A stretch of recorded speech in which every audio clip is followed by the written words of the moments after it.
ವರ್ಷದ 2ನೇ ಪ್ರಶಸ್ತಿ, ಅದರಲ್ಲೂ ಡಾಕ್ಟರ್ ರಾಜ್ಕುಮಾರ್ ಅವರ ಹುಟ್ಟುಹಬ್ಬದ ಪ್ರಯುಕ್ತ ತಗೊಳ್ತಿದ್ದೀರಾ, ಇದಕ್ಕೆ ಏನು ಹೇಳ್ತೀರಾ?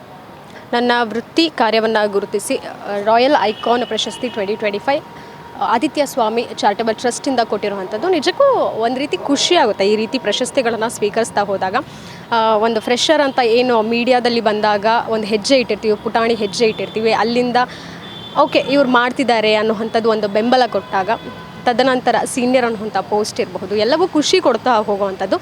ಮೇಯ್ನಾಗಿ ನಾನು ಥ್ಯಾಂಕ್ಸ್ ಹೇಳಬೇಕಾಗಿರುವಂಥದ್ದು ನನ್ನ ಅಭಿನಂದನೆಗಳು ಸದ್ಯಕ್ಕಿರುವಂಥ ಪ್ಲ್ಯಾಟ್ಫಾರ್ಮ್. ಎಷ್ಟೇ ಟ್ಯಾಲೆಂಟ್ ಇದ್ರೂ ಇವರಿಗೆ they are capable to do ಅನ್ನೋವಂಥದ್ದು ಒಂದು ಪ್ಲ್ಯಾಟ್ಫಾರ್ಮ್ ಕೊಟ್ಟಿರೋದು ಗ್ಯಾರಂಟಿ ನ್ಯೂಸ್. ಸೊ ಆ ಪ್ಲ್ಯಾಟ್ಫಾರ್ಮ್ ಇರೋದಕ್ಕೆ ನಾನು ಇವತ್ತು ಏನು ನನ್ನ ಕೆಪಾಸಿಟಿ ಏನು, ಹಾಗೆ ನಾ ಟೇಕ್ ಅಪ್ ದ ಸ್ಟೋರೀಸ್ ಅನ್ನೋವಂಥದ್ದು ಗೊತ್ತಾಗ್ತಿರುವಂಥದ್ದು. ಸೊ ಗ್ಯಾರಂಟಿ ನ್ಯೂಸ್ಗೆ ಒಂದು ಥ್ಯಾಂಕ್ ಯು ಹೇಳ್ತೀನಿ. ಆ ಮುಖ್ಯಸ್ಥರು ಇರ್ಬೋದು, ಪ್ರತಿ ಮುಖ್ಯಸ್ಥರಿಗೂ ಸಹ ರಾಧಾ ಗೌಡ್ರ ಮ್ಯಾಮ್ ಇರ್ಬೋದು, ಜೊತೆಗೆ ಶಿವಸ್ವಾಮಿ ಸರ್ ಇರ್ಬೋದು, ಅರವಿಂದ್ ಸರ್ ಇರ್ಬೋದು, ಜೊತೆಗೆ ಪ್ರತಿಯೊಬ್ಬರಿಗೂ. ಅದರಲ್ಲೂ ನನ್ನ ಮೇಯ್ನ್ ಅಂದರೆ ಲಕ್ಷ್ಮೀ ಸರ್, ಅವ್ರು ನಾನು ಮರೆಯೋಕ್ಕಾಗೋದಿಲ್ಲ, ಯಾಕಂದರೆ ಇಟ್ ವಿಲ್ ಬಿ ಇನ್ಕಂಪ್ಲೀಟ್ ಅಂತ ಹೇಳಬಹುದು. ಸೊ ಹಾಗಾಗಿ main thanks.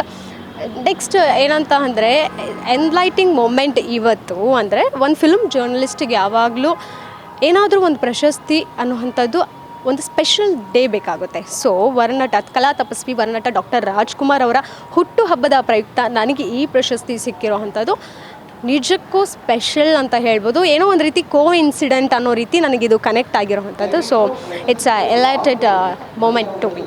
Thank you. Guarantee news, ಸುದ್ದಿ ಖಚಿತ, ನ್ಯಾಯ ನಿಶ್ಚಿತ.